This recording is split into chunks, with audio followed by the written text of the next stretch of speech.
ನೋಡಿ, ಈ ಪ್ರಕರಣದಲ್ಲಿ ಇಲ್ಲಿ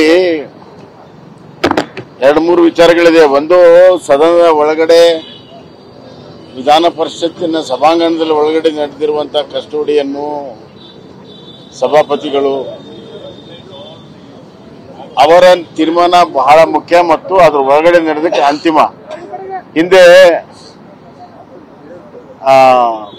supreme court Lok Sabha speaker notice ಕೊಟ್ಟಾಗ JMM ಕೇಸಲ್ಲಿ ಬಹಳ ಸ್ಪಷ್ಟವಾಗಿ ಅವತ್ತಿನ ಸಭಾಪತಿಗಳು ನಮ್ಮ ವೆಸ್ಟ್ ಬೆಂಗಾಲ್ನ ಸೋಮನಾಥ್ ಚಟರ್ಜಿ ಅವರು ನಮ್ಮ ಸದನದ ಸಾರ್ವಭೌಮತ್ವ ಕಾಪಾಡುವಂಥದ್ದು ನಮ್ಮ ಕೈಯಲ್ಲಿದೆ, 3 ಅಂಗಗಳಲ್ಲಿ ನಮ್ಮ ಅಂಗ ಬಹಳ ಇಂಡಿಪೆಂಡೆಂಟ್ ಆಗಿರೋದ್ರಿಂದ ಯಾರು ಹಸ್ತಕ್ಷೇಪ ಅವಕಾಶ ಇಲ್ಲ ಅಂತೇಳಿ ಹೇಳಿರುವಂಥದ್ದು ಬಹಳ ಸ್ಪಷ್ಟವಾಗಿದೆ.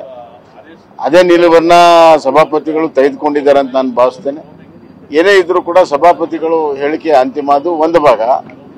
ಎರಡನೇದು, ಏನೋ ಪೊಲೀಸ್ ಇಂಕ್ವೈರಿ ಮಾಡಬೇಕು, ಇದು ಮಾಡಬೇಕು ಈ ಸದನ ಹೊರಗಡೆ ಆಗಿರುವಂತಹ ಘಟನೆಗಳ ಬಗ್ಗೆ ಏನಾದರೂ ಇಂಕ್ವೈರಿ ಬೇಕಾದ್ರೆ ಮೊದಲು CT ರವಿಗೆ ವಿಧಾನಸಭೆಯಲ್ಲಿ ಬಂದು ಯಾರು ಧಮಕಿ ಹಾಕಿದ್ರು, ಯಾರು ಹಲ್ಲೆ ಮಾಡಕ್ ಪ್ರಯತ್ನ ಮಾಡಿದ್ರು, ಬೆನ್ನತ್ತಿ ಓಡಿಸ್ಕೊಂಡು ಹೋದ್ರು, ಆಮೇಲೆ ಪೊಲೀಸರು ಒಳಗಡೆ ಬಂದು ಹೆಂಗೆ ಅರೆಸ್ಟ್ ಮಾಡಿದ್ರು, ಯಾವ ಪರ್ಮಿಷನ್ ಕೊಟ್ಟರು, ಆಮೇಲೆ ಹೆಂಗೆ ಸುತ್ತಾಡಿಸಿದ್ರು, ಹೆಂಗೆ ಚಿತ್ರಹಿಂಸೆ ಕೊಟ್ಟರು, ಇದ್ರ ಬಗ್ಗೆ ತನಿಖೆ ಆಗಬೇಕು. ಈಗ ರವಿಯವರ ಏನೋ ಕಂಪ್ಲೇಂಟ್ ಕೊಟ್ಟಿದ್ದಾರೆ, ಆ ಕಂಪ್ಲೇಂಟಲ್ಲಿ ಅವ್ರ ಹೆಸರು ಹೇಳಿದ್ದಾರೆ, ಯಾರು ನನ್ನ ಮೇಲೆ ಹಲ್ಲೆ ಮಾಡಕ್ ಪ್ರಯತ್ನ ಮಾಡಿದ್ರು.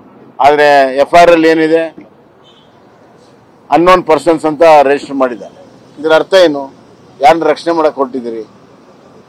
ಆದ್ರಿಂದ ಸರ್ಕಾರ ಪೊಲೀಸರು ನಿಷ್ಪಕ್ಷಪಾತವಾದ ತನಿಖೆ ಮಾಡಲು ಸಾಧ್ಯ ಇಲ್ಲ. ಇದು ನ್ಯಾಯಾಂಗ ತನಿಖೆ ಕೊಡಬೇಕು.